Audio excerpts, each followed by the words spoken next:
প্রিয় ভাইয়েরা, আমি বলেছিলাম যে একদল খেয়ে গিয়েছে আর একদল খাওয়ার জন্য রেডি হয়ে আছে। তো এখানে কি আমি কোনো দলের নাম বলেছি? বাংলাদেশে 48টা প্রায় নিবন্ধিত রাজনৈতিক দল, কোনো দলের নাম আমি বলিনি। কথাটাকে আমি জেনারেল রেখেছি। দায়ীদের বৈশিষ্ট্যই এটা, দায়ীরা জেনারেলি কথা বলে, যার যেই মেসেজ নেয়ার তারা সেখান থেকে নিয়ে নেয়।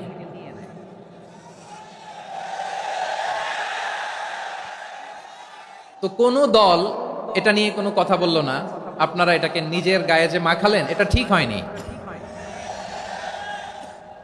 আমি বলবো যে এটা খুবই অনভিপ্রেত হয়েছে। কোনো দলকে টার্গেট করে বা কোনো দলের পক্ষে আমরা কখনো কথা বলি না। আমরা কোরআনের পক্ষে কথা বলি, ইসলামের পক্ষে কথা বলি, ঠিক কিনা বলেন? আর এই জাতীয় বার্তা যখন আমরা দেই, তখন যদি আপনি বলেন যে পারলে রাজনীতিতে আসেন, পারলে দল করে দেখান, এটা হইল? আমি কি এরকম কোনো কথা বলেছি? বাংলাদেশে 48টা প্রায় নিবন্ধিত রাজনৈতিক দল, কোনো দলের নাম আমি বলিনি।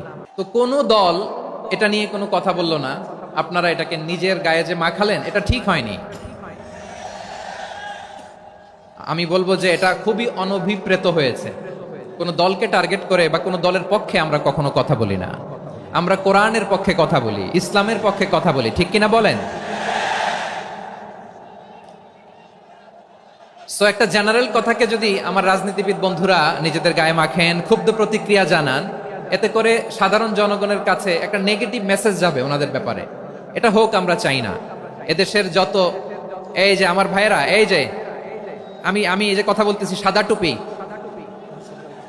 ও আচ্ছা আচ্ছা, চলে যাবেন না? একটু জায়গা দিয়ে দেন ওনাকে।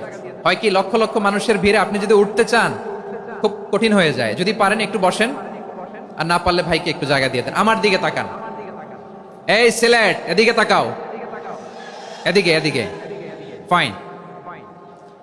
তো আমার প্রিয় রাজনীতিবিদ বন্ধুদের আমি বলবো, কথাটা ছিল ভেরি জেনারেল, এটা নিজেদের গায়ে মাখানোর কোনো দরকার নাই। আমরা এই যে এক্সিস্টিং যে রাজনৈতিক চর্চা, এটা থেকে আমরা বেরিয়ে আসতে চাই। আমরা চাই না এদেশে চাঁদাবাজি, দখলবাজি থাক, ঠিক কিনা বলেন? এদেশে কোনো দুর্নীতি থাক, টেন্ডারবাজি থাক, এগুলো আমরা চাই।